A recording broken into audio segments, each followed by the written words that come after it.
Hey, my name is Mark Bergering. I'm a photographer and filmmaker, and today I'm talking about the relatively new Sony A7IV.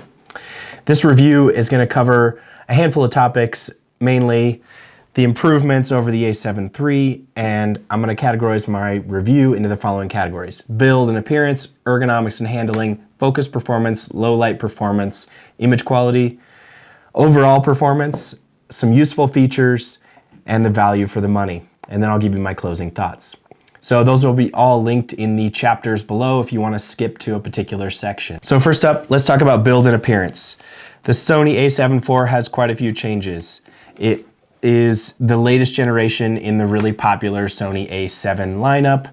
I've had a bunch of those cameras, starting with the original A7 all the way through now the 4th generation, as well as some of the A7R and A7S versions. In fact, this video is being filmed on the A7S III. So with each new generation, there's not a ton, but there's some changes, and I think they really take into account some user feedback. So some of the things I noticed on this one, first up, there's a better sensor for switching between the eye cup and the viewfinder on the back. I found that the Sony A7 III, sometimes it would get a little hung up. So that's a big improvement in my opinion. It now has record button on the top instead of on the back here where it used to be. I like that. It's just a little bit more friendly when you're switching between taking photos and then recording a video. All the buttons, as you would expect on the Sony cameras, they're very customizable. You get 4 custom buttons, and you can pretty much customize anything you want. So that's awesome. Another big change, it now has, instead of an exposure compensation dial, it has this dial right here, which doesn't have a limit anymore. It has a lock button, but now you could use that for anything you want. So what I like to set up is shutter speed here, aperture right here, and then ISO right here. I used to set up my ISO on this dial, but that often causes you to press the dial and you end up controlling other features like the drive mode or things that you don't want to accidentally control when you're trying to just switch your ISO. The other big change as far as the controls is you now have this switch on the front, so you can easily switch from photo to video to S&Q, which stands for slow and quick. And then with the 3 customizable modes within each of those, you can save presets 1, 2, and 3 for photo, video, and S&Q, and that'll give you 9 different customizable modes so that you can switch between hybrid photo and video, whether you're shooting, say you want to shoot your video in 24p with a custom picture profile, or you want to shoot photos without that picture profile turned on. That can all be customized in the menu system, which is awesome. A few other things to note: this SD card door is just a little bit more robust. I noticed that my older A7 III cameras, it would kind of get stuck after a few years. Another change that a lot of video shooters or people that take selfies or vlog, the flip out screen, it's also really good for taking low vertical shots. If you're taking photos low to the ground, you can flip out that screen. Also, the port doors, a little more sturdy. You now get a full-size HDMI port, which is really nice if you're shooting video. You also get USB-C charging, and the audio port now is out of the way of the flip screen. So you get just a little audio input on the top there, which is great. Overall, everything is just a little bit firmer, tighter, as you would expect with the next generation. All the buttons feel really tactile and just slightly higher quality. Next up, let's talk ergonomics and handling. So with all the new build features, customization that I mentioned above, this camera handles really well. One of the biggest things, as I mentioned before, is this customizable dial. That just really changes the way I can easily affect those 3 settings. I shoot in manual all the time, so shutter speed, aperture, ISO. I like having 3 dedicated dials. It's just really quick to adjust, and it functions really well for me. Also, having the photo, video, S&Q switch is a game changer for me. It just allows you to quickly switch between photo and video and have those preset customized settings, and allows you to keep those separate, and that way you can shoot your video at the appropriate shutter speed, and then if you flip back to photo, You can bump your shutter speed up so you're getting sharp images and not having photos shot at like a 50th of a second, which isn't gonna be great for getting sharp images. A couple other things, the eye cup is now given the improved sensor, and it's just sturdier than the old version on the A7 III. So this eye cup, it doesn't come off like the other one does. I mean, it will slide off, but I was losing an eye cup on almost every shoot with my old camera, and I appreciate that this one's a bit sturdier. Additionally, silent shutter, I always have customized to this down button on the control wheel. Now you can just press it on and press it off, whereas previously you had to press it and enter into a menu and then select off. So I like that you can just quickly change that setting. And overall, this camera is just a bit faster. It boots up more quickly so that if you want to power it off, it's not a problem to just turn it on. You can start taking photos really quickly and you don't have to wait for it. Another small change that I've appreciated that Sony embraced is that you can now close the shutter when you turn off the camera. So if you turn off the camera while you're changing lenses, it will shut and you can avoid getting dust on your sensor.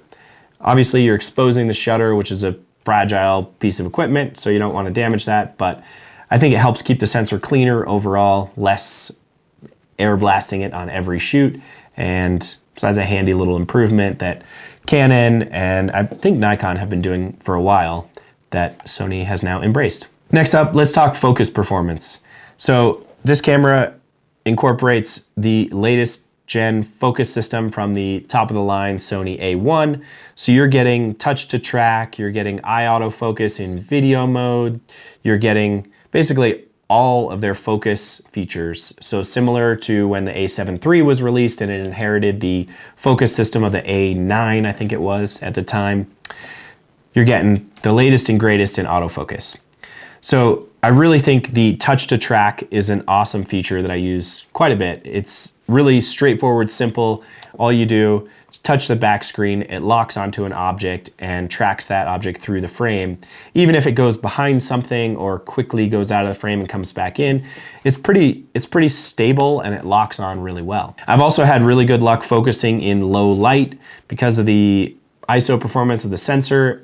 Just gives it a little bit better focusing in low light. They're saying it does something like 120 focus calculations per second, which is kind of ridiculous, but when you're shooting at a higher frame rate, say you're shooting at 10 frames per second, which is the max that this camera does, I think it's gonna help you get more in focus shots. For the intended user, which I think is like an event photographer or a little bit more casual shooter, not a specifically sports shooter, I think the autofocus is more than adequate on this camera. It is pretty exceptional. So next up, let's talk low light performance. Basically, with each new generation of camera, I find that you get around a stop of functional ISO improvement. So I'd say the Sony A7 III topped out around ISO 6400. This camera tops out around ISO 12,800, and you can even push it to 25,000 if you're not as concerned about digital noise, especially if you convert images to black and white. Those images aren't going to show the digital noise as much, and that's basically all you need. If you've got a fast lens, say f1.8 or 1.4, or you could even go with the Sony 50mm f1.2, getting up to 12,800, you can basically shoot in any environment. The other thing that makes that impressive is that they bumped the resolution from 24 to 33 megapixels while still improving the ISO performance. Usually as you increase the resolution on the sensor, you decrease the ISO performance. So with the A7R series, you're getting higher resolution, but not as good of low light performance. So to see them improving both of those things at the same time is awesome. Now let's talk image quality. 33 megapixels, as I mentioned, the images look great. There's not a whole lot to say here personally. I think image quality is highly dependent on what lenses you're choosing, but this camera is super sharp, gives great color. With 33 megapixels, you can crop in on your images and still get a decent sized print. Another big thing is they're claiming 15 stops of dynamic range. We'll see, you know, there's some third-party measurements that kind of usually scale that back slightly, but the dynamic range is great. It's more than I've needed in the past. The A7 III had great dynamic range, and it's improved with the A7 IV, so I have no complaints there. I think having that dynamic range just allows you to, if you overexpose or underexpose, it allows you to use those raw files and pull back data from one direction or the other. Overall, I think 33 megapixels is kind of an optimum position for this camera. It gives you plenty of resolution, but it doesn't clog up your hard drives like I found with the A7R series, where you're getting these really large file sizes that just, you know, you come back from an event and you fill up a 250 gig card and it's just excessive. So this camera is gonna get a little bit smaller file size, but still have plenty of resolution. Overall performance, I think this camera performs quite well. You're getting solid battery life despite some pretty significant autofocus improvements. Color science is improved. The biggest complaint I think people are gonna say in the overall performance is the fact that it does now shoot 4K 60 frames per second video, but it's with a 1.5x crop factor. I find that that's a little bit of a hindrance in terms of choosing the lens you want to use. So I recommend using a lens like the 16 to 35, where if you want, you can zoom all the way out to 16 and then you get that 1.5 crop factor, and it's gonna bring you back to 24 millimeters if you bump up to 60 frames per second video.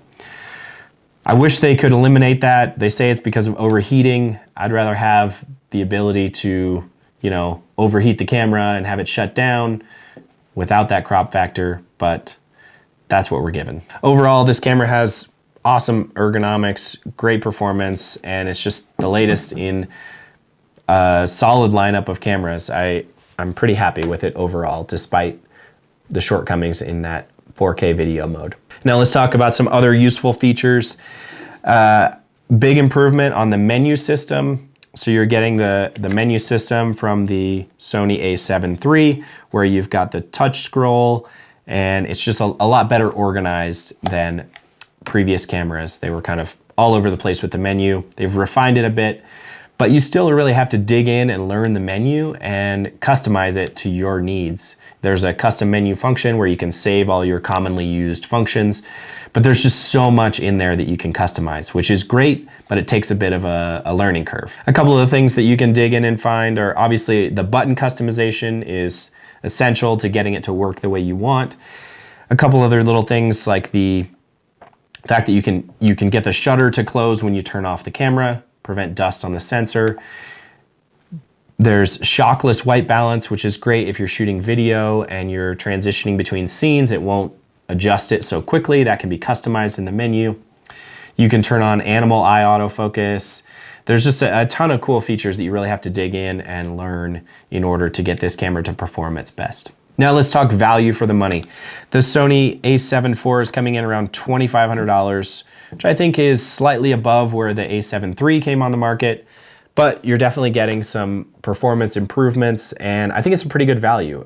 It's a really capable camera for the price point.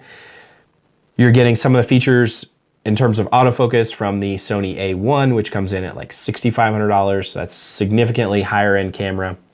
It's slightly more expensive than other cameras in its class, like the Canon R6 and the Nikon Z6 II. But the Sony system, I think, has a lot more options in terms of mirrorless specific lenses that are cheaper. You can also find a bunch of third-party lenses from Samyang, Sigma, Tokina, that are more compact than adapting old Canon or Nikon glass. And overall, as a system, that's gonna bring the price point down. So glass or lenses will provide some value, and then, you know, every year or two, you can expect a new camera body to come out with the latest and greatest features that will still be compatible with all those lenses and give you the latest and greatest in autofocus while still getting the best quality in glass. So overall value, good. Is it the cheapest in terms of the features that it offers? No, but I think as a system, it's a great value. So overall, my thoughts are this camera has some awesome new features. I've really enjoyed shooting it over the past 4 months or so, and I think I'll be keeping it. It's a great camera, as expected. The A7 IV, significant upgrade from the previous version. It just has a ton of features and it eliminates a bunch of the little quirks that I had with the previous version that just make the user experience so much better. Thanks so much for watching. I appreciate you staying here with me, and if you have any questions, leave a comment below. I'll do my best to get back to you, and hopefully you enjoyed my review. Thanks so much.